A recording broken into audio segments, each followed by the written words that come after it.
Selamat datang, selamat berjumpa kembali. Salam sehat, sukses selalu, saudara-saudaraku sebangsa, setanah air. Salam Nusantara. Nah, saudara-saudaraku, kali ini ada yang perlu saya sampaikan terkait dengan tumpang tindihnya undang-undang yang ada di negara kita ini.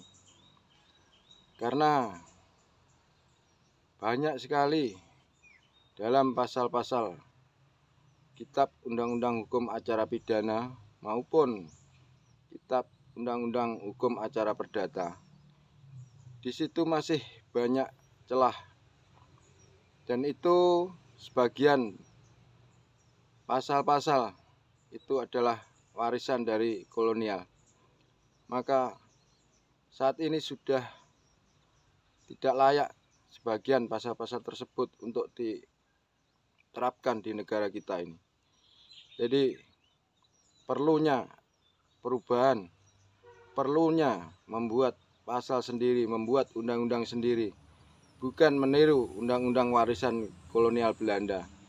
Nah, suatu contoh, banyak kasus yang terjadi dalam penanganan hukum itu terlalu rumit, terlalu banyak membutuhkan biaya, dan terlalu banyak membuang waktu. Satu contoh kasus terkait pelanggaran KUHP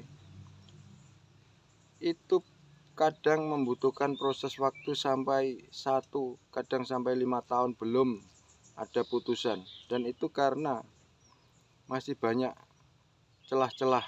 Yang terjadi adalah tumpang tindihnya undang-undang. Ini nyata dan itu fakta, berlaku terus-menerus. Karena penegak hukum dalam hal ini polisi hanya sebagai pengancam atau pemberi sanksi dalam pasal-pasal. Selanjutnya, jaksa itu bersifat menuntut dan hakim itu yang membuat keputusan. Jadi terkadang pelanggaran hukum pidana maupun hukum perdata itu kadang sanksi yang diberikan polisi belum tentu sama dengan apa yang dituntut oleh jaksa. Begitu juga belum tentu sama apa yang diputuskan oleh hakim. Nah, itulah yang dimaksud undang-undang yang masih belum sesuai era saat ini. Makanya dalam hal ini kami sampaikan perlunya negara ini membuat undang-undang baru, undang-undang hukum cepat, biaya murah. Nah, jika terjadi seperti itu, atau memang negara punya undang-undang yang tegas seperti itu, saya rasa Indonesia akan terjadi kedamaian, ketentraman, dan kemakmuran. Kami sebagai warga negara menginginkan undang-undang hukum cepat, biaya murah.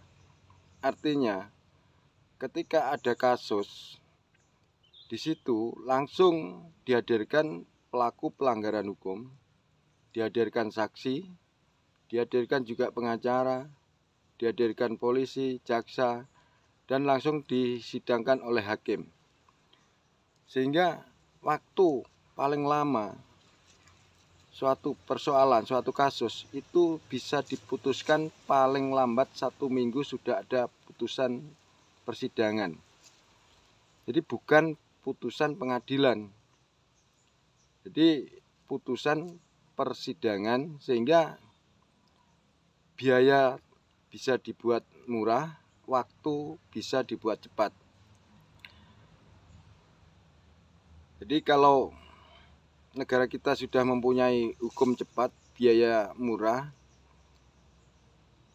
akan terjadi suatu perubahan, akan terjadi bentuk masyarakat yang aman, damai, tentram, karena semua akan menyadari bahwa negara kita sudah mempunyai undang-undang hukum cepat biaya ringan. Jadi undang-undang yang diinginkan masyarakat adalah undang-undang yang tegas, bukan undang-undang yang ngambang. Dalam hal ini banyak undang-undang yang diperlakukan di dalam pasal-pasal itu masih banyak celah-celah, masih banyak yang ngambang, ketegasan masih kurang, sehingga ada permainan hukum, permainan politik di atas hukum tetap. Oke, jadi mohon untuk para pembuat, perumus, perancang undang-undang segeralah merubah dan membuat undang-undang baru, undang-undang hukum cepat biaya murah. Salam Nusantara.